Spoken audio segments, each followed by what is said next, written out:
The CoinDesk Spotlight is brought to you by Nexo, the place to earn on Bitcoin, Ethereum, and more.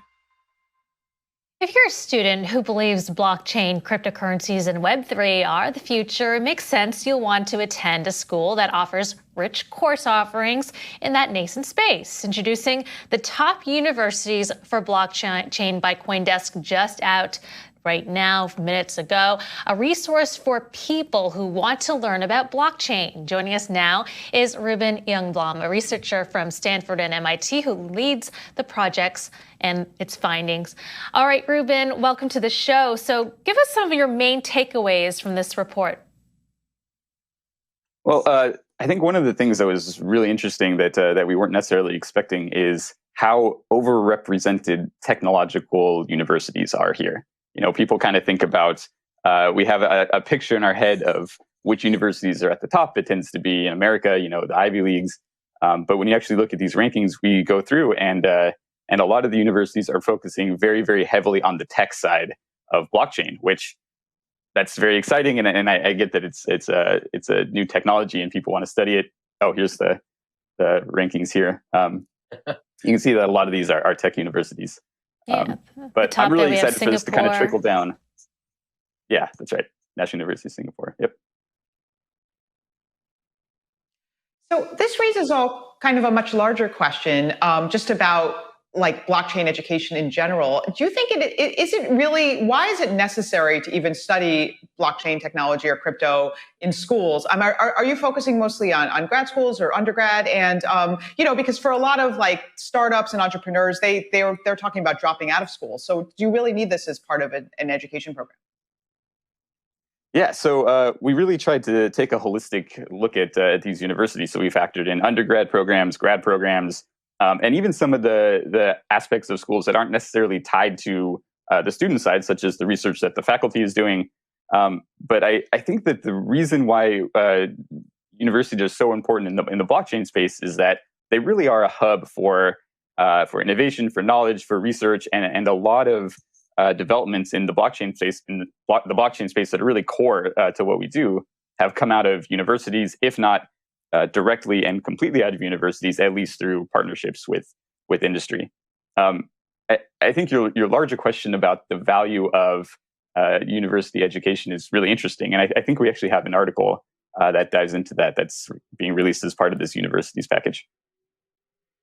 So, Reuben, what's your methodology? I mean, how are you able to evaluate course offerings in these schools without actually taking them? You see these kind of movements. Cornell moved a whole bunch of places from last year to this. How are you able to tell that happened? What exactly, how did this methodology come about? And what qualitative stuff do we know? Yeah. Okay. So I think there were two good questions in there.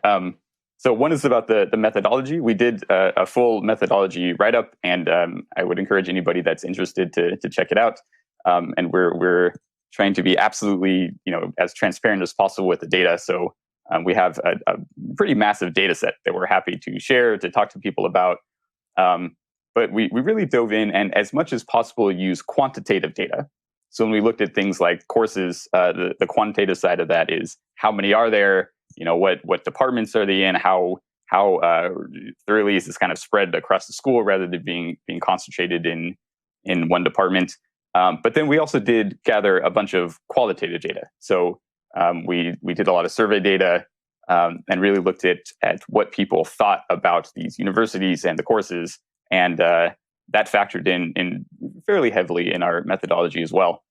But I do think it's worthwhile to point out something that you mentioned about Cornell specifically, but I think this applies to a lot of schools that are on the list this year, which is that we had a list or a ranking last year, and we focused only on United States schools.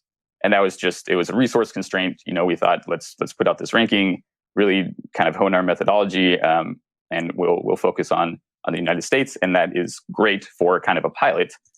But then this year we went through and expanded our scope of schools from 46 U.S. schools up to 230 schools from around the world. So now we considered kind of the international playing field and had a much, much larger initial data set. So a lot of schools dropped in the rankings relative to last year, not because they did anything wrong and not because they got worse, but just because there were more schools that we were considering. So a lot of schools that would have been above them last year just weren't factored in last year. And so this year they made it into the rankings. And we have a lot of chart schools on that as well, dropped. schools and the blockchain ranking and how they compare with positions in mainstream university rankings. I also noticed that Asian schools score more highly than US ones. Why is that? Yeah, the why is a very, very broad question, a tough question to answer. And I would love to see somebody go in and kind of do the research on that.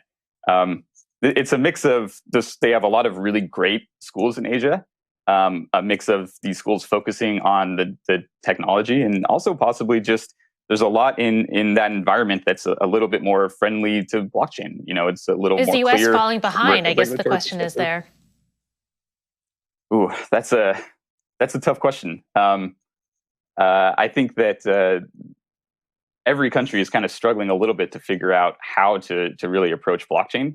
There's a lot that we could do in the United States to kind of make our country more friendly. I specifically kind of mentioned and feel very strongly about the regulatory side, just because of my legal background.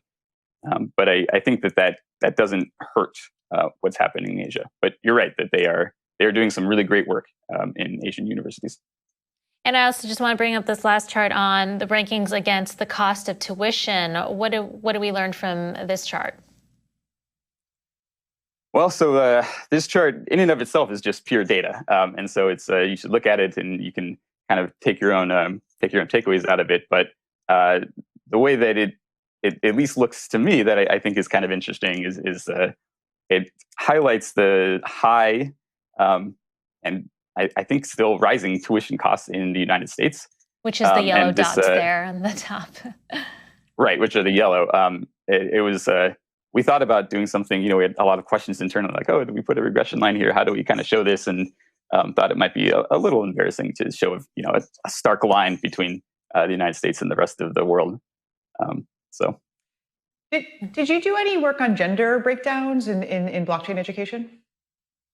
No, we didn't. And that's something that I'm so excited to kind of dive into that.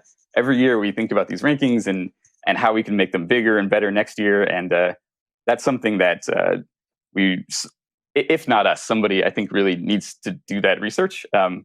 It has to be done, I think, really, really carefully, just because it's such a hot button issue, but it's incredibly important. And so I would encourage somebody out there to get to it before we do.